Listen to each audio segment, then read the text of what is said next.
అండి welcome back to my channel. మళ్ళీ మీ ముందుకు వచ్చింది ఉదయ కిచెన్. ఇదిగోండి నేను ఈరోజు చిన్న మడత కాజా చేశాను అండి. ఇదిగో ఇప్పుడు ప్రాసెస్లోకి వెళ్ళిపోదాం అండి. 1 కప్పు మైదా తీసుకున్నాను. నేను ఈరోజు మడత కాజా చేస్తున్నానండి. ఇదిగో ఇది జల్లిస్తున్నాను. ఇందులో ఉండలేం లేకుండా జల్లిచ్చేసుకుని నేను 1 కప్పు మైదాకి నేను కొంచెంగా ఆయిల్ తీసుకున్నాను అండి. ఇదిగో ఒక 2 స్పూన్ల ఆయిల్ అయితే చాలండి, దీనికి ఎక్కువ అవసరం లేదు. ఇప్పుడు ఇదిగో ఇట్లా ఉండొచ్చేలాగా చేసుకోండి. ఇదిగో ఇట్లా చేసుకుంటే మనకి కరెక్ట్గా సరిపోయినట్టు. ఇప్పుడు వాటర్ పోసి, ఇదిగోండి చల్ల వాటరే తీసుకున్నాను. మనం చూసుకుని పోసుకోండి. వాటర్ ఎప్పుడైనా ఒకసారిగా పోసుకోవద్దు. ఇట్లా కలుపుకోవాలి మంచిగాను. ఇదిగోండి ఇట్లా కలుపుకోవాలండి. ఇదిగో మంచిగా ఈ రేంజ్లో స్మూత్గా ఉంటే మీకు పిండి కరెక్ట్గా కలిపినట్టు అండి. ఒక పిండిని ఒక 10 నిమిషాలు నానబెట్టుకుందాం మూత పెట్టుకుని. ఇవ్వండి ఒక 10 నిమిషాలు మూత పెట్టేసుకుందాము.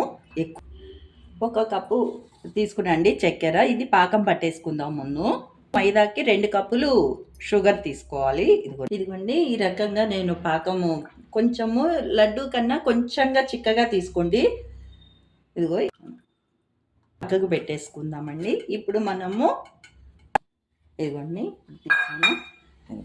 చూడండి ఎంత మెత్తగా ఎంత చక్కగా అయిపోయిందో. ఇప్పుడు దీన్ని మనం కొంచెం సేపు మద్దం చేసుకోవాలండి బాగాను. ఇట్లా మైదా వేసేసుకొని ఇప్పుడు కొంచెం బాగా ఎంత పల్చగా అంటే మీరు వత్తగలిగితే అంత పల్చగా వత్తండి. ఇదిగోండి ఇంత మంచిగా పల్చగా ఒత్తుకోవాలండి. ఇదిగో చూడండి ఇది ఎంత పల్చగా వచ్చింది. ఇది స్క్వేర్ నెక్లో కోసేసుకుందాం.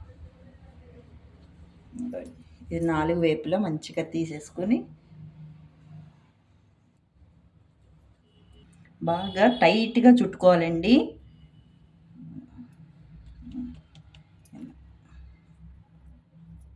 మైదా ఇది చేసుకుంటూ ఉండండి, అద్దుకుంటూ ఉండండి. అనుకోండి ఇంత మంచిగా చుట్టుకుని ఇక్కడ తడి చేసుకో, ఎందుకంటే కొంచెం జిగురు ఎక్కువ ఉంటుందని.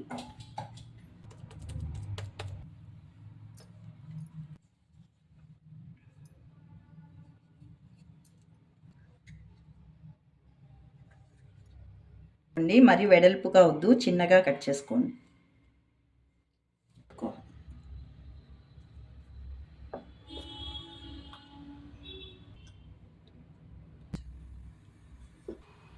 ఇదిగోండి నూనె పెట్టాను, వేడెక్కుతుందండి. ఇవి సన్న సెగన వేగాలండి బాగాను. ఒకసారి మెల్లగా పైకి వస్తూ ఉండాలి.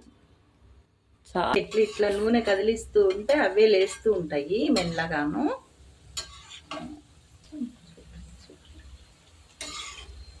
ఇవి ఇట్లా పైకి వచ్చినాయి కదా, బాగా ఎర్రగా వేగాలండి.